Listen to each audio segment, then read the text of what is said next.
అఖిలాండ కోటి బ్రహ్మాండ నాయకుడి శ్రీవారి సాలకట్ల బ్రహ్మోత్సవాలు ఈ నెల 24 నుంచి అక్టోబర్ 2 వరకు అంగరంగ వైభవంగా జరగనున్నాయి. అందులో భాగంగా మాడవీధుల్లో శ్రీవారి వాహన సేవలు తిలకించేందుకు భక్తుల కోసం టీటీడీ గ్యాలరీలు ఏర్పాటు చేసింది.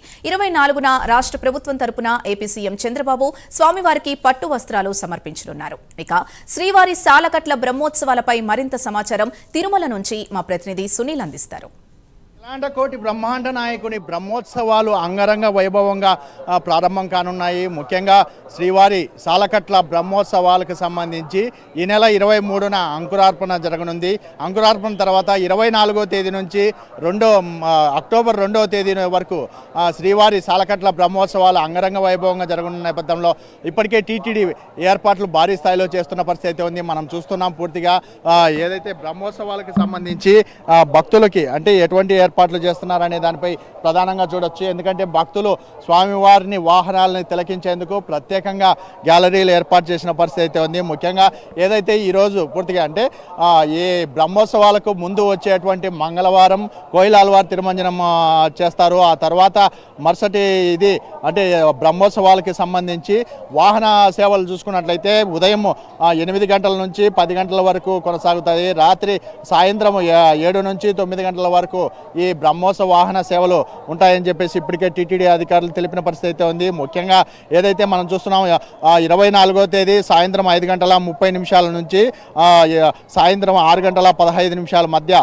మీన లగ్నంలో ధ్వజారోహణ కార్యక్రమం నిర్వహిస్తారు. రాత్రి 9 గంటలకి పెద్దశేష వాహనం అయితే వాహన సేవ మొదలవుతుంది. ముఖ్యంగా పెద్దశేష వాహనం సమయంలోనే శ్రీవారికి రాష్ట్ర ముఖ్యమంత్రి నారా చంద్రబాబు నాయుడు పట్టు వస్త్రాలు సమర్పించున్న పరిస్థితి ఉంది. దానికి సంబంధించి కూడా ఇప్పటికే అధికారులు ఏర్పాటు చేసిన పరిస్థితి ఉంది. మరోవైపు 25వ తేదీ ఉదయం 8 గంటలకి చిన్నశేష వాహనంపై భక్తులకి దర్శనమిస్తారు. మధ్యాహ్నం 1 గంట నుంచి 3 గంటల వరకు శ్రీవారి ఆలయంలో స్నపన తిరుమంజనం నిర్వహిస్తారు. మరి అదే 25వ తేదీ రాత్రి 7 గంటల నుంచి రాత్రి 9 గంటల వరకు హంసవాహనంపై స్వామివారికి భక్తులకి దర్శనమివ్వనున్నారు. ముఖ్యంగా 26వ తేదీ చూసుకున్నట్లయితే ఉదయం 8 గంటలకి సింహ వాహనంపై భక్తులకి దర్శనమిస్తారు. మధ్యాహ్నం 1 గంట నుంచి 3 గంటల వరకు స్నపన తిరుమంజనం నిర్వహించిన తర్వాత రాత్రి 7 గంటలకి ముత్తెప్పందిరి వాహనంపై స్వామివారు భక్తులకి దర్శనం ఉన్నారు. ముఖ్యంగా 27వ తేదీ చూసుకున్నట్లయితే ఉదయం 8 గంటలకి కల్పవృక్ష వాహనంపై మలయప్ప స్వామివారు దర్శనమిస్తారు. మధ్యాహ్నం 1 గంటకి స్నపన తిరుమంజనం నిర్వహించిన తర్వాత రాత్రి 7 గంటలకి సర్వభూపాల వాహనంపై శ్రీవారు మాడవీధుల్లో విహరించిన పరిస్థితి ఉంది. ముఖ్యంగా 28వ తేదీ ప్రధానమైన ఘట్టం అని చెప్పొచ్చు. 28వ తేదీ ఉదయం మోహిని అవతారంలో స్వామివారు పూర్తిగా భక్తులకి దర్శనం ఉన్నారు. ఏదైతే 28వ తేదీ అంటే స్వామివారికి ముఖ్య వాహనమైనటువంటి గరుడ వాహనం జరగనుంది. గరుడ వాహనానికి సంబంధించి సాయంత్రం 6:30 ఈ వాహన సేవ ప్రారంభమవుతుంది. ఆ రాత్రి 11:30 అయ్యే అవకాశం ఉన్న నేపథ్యంలో భక్తులు భారీగా వచ్చే అవకాశం ఉంటుంది.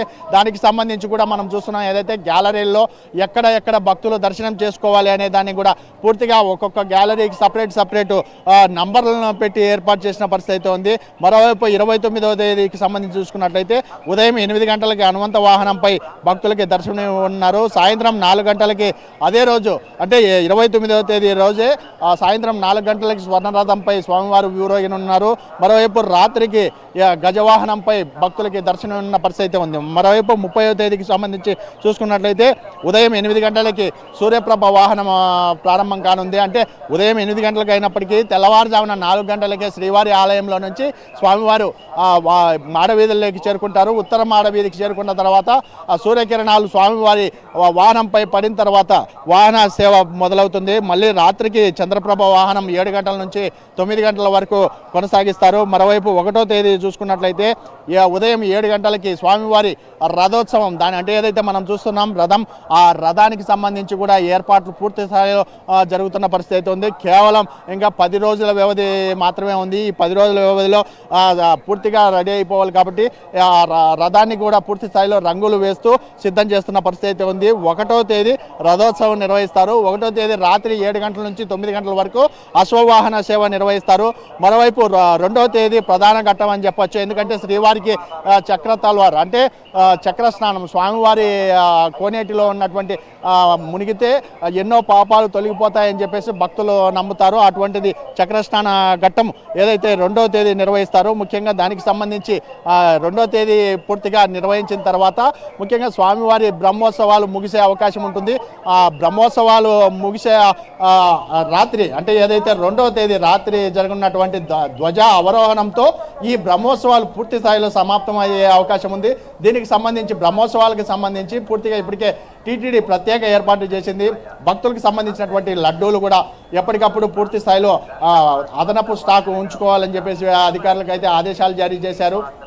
మరోవైపు ఏదైతే TTD vigilance and police and security అంటే చిన్నపిల్లలు ఎవరైనా తప్పిపోకుండా వాళ్ళకి సంబంధించినటువంటి ఏర్పాట్లు కావచ్చు, ముఖ్యంగా సెక్యూరిటీ ఏ విధంగా ఉండాలి అనే దాని మీద కూడా ప్రధానంగా చర్చలు కూడా జరుగుతున్న పరిస్థితి ఉంది. దీనికి సంబంధించి భక్తులకి ఎటువంటి ఇబ్బందులు లేకుండా పూర్తి స్థాయిలో ఈ బ్రహ్మోత్సవాలు నిర్విఘ్నంగా జరిపించాలని చెప్పేసి టీటీడీ అయితే కోరుతున్న పరిస్థితి ఇక్కడ కనబడుతుంది. కెమెరామ్యాన్ నరసింహతో సునీల్, ప్రైమ్ 9 న్యూస్, తిరుమల నుండి.